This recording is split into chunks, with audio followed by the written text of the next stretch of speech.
Baharudin Jusuf Habibie atau biasa kita kenal sebagai B.J. Habibie merupakan Presiden Republik Indonesia yang ketiga. B.J. Habibie lahir pada tanggal 25 Juni tahun 1936 di Parepare, Sulawesi Selatan. Ayah Habibie adalah seorang ahli pertanian dan ibunya adalah seorang dokter spesialis mata.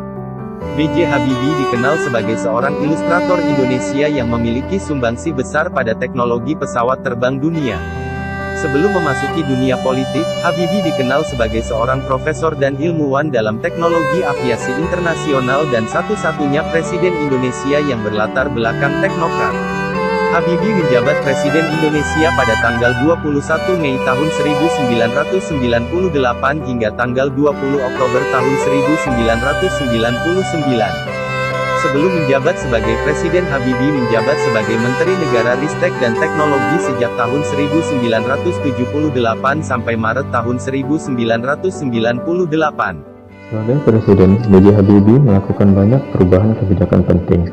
B.J. Habibie mengeluarkan Keputusan Presiden Nomor 181 Tahun 1998 yang melahirkan Komnas Perempuan.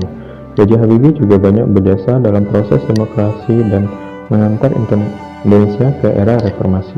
Di bawah kepemimpinan B.J. Habibie, pemilu legislatif 1999 berhasil diselenggarakan yang merupakan pemilu paling bebas dan demokratis. Sampai pada akhirnya B.J. Habibie dipaksa pula lengser. Beliau tetap memilih untuk konsisten menyampaikan laporan pertanggungjawaban sebagai presiden, walaupun beliau tahu bahwa laporan pertanggungjawaban tersebut akan ditolak MPR. Bukan rahasia lagi bahwa B.J. Habibie adalah sosok yang sangat mencintai mendiang istrinya, Hasri Ainun Besari. Bahkan kisahnya pernah diangkat menjadi film layar lebar. Hal ini bisa dijadikan contoh bahwa sudah sepatutnya kita membagi waktu seimbang untuk pekerjaan dan keluarga. Sosok B.J. Habibie memang penuh dengan nilai-nilai keteladanan, maka tak salah bila kita menjadikannya sebagai salah satu inspirasi untuk terus berkarya menggapai sukses. Nama B.J. Habibie sangat dipandang dunia iptek internasional. Bahkan, dirinya sempat menjabat sebagai direktur perusahaan pesawat di Jerman. Namun ketika panggilan menjadi Presiden RI datang, ia tanpa ragu memutuskan untuk pulang ke tanah air. Menurutnya, tawaran tersebut merupakan kesempatan memberikan segala ilmunya untuk kemajuan bangsa. Etika publik yang dimiliki oleh Bapak B.J. Habibie tentu saja sudah tidak perlu diragukan lagi. Tindakan beliau yang melakukan pembebasan tahanan merupakan sebuah modalitas yang paling utama yang menjembatani antara norma dan moral. Selain itu, beliau juga memberikan kebebasan pers di bumi Indonesia yang menjadi pintu awal dari lahirnya transparansi di Indonesia. Terlepas dari semua hal yang telah dilakukan saat memangku jabatan sebagai presiden, beliau juga mengabdi kepada Ibu Pertiwi melalui bidang ilmu pengetahuan dan teknologi, yang membuktikan bahwa beliau sangat mencintai Indonesia dengan tulus dan tanpa batas. Karena hal itu, beliau dijuluki sebagai Bapak Teknologi Indonesia. B.J. Habibie merupakan sosok yang berpengaruh di dunia sains dan teknologi.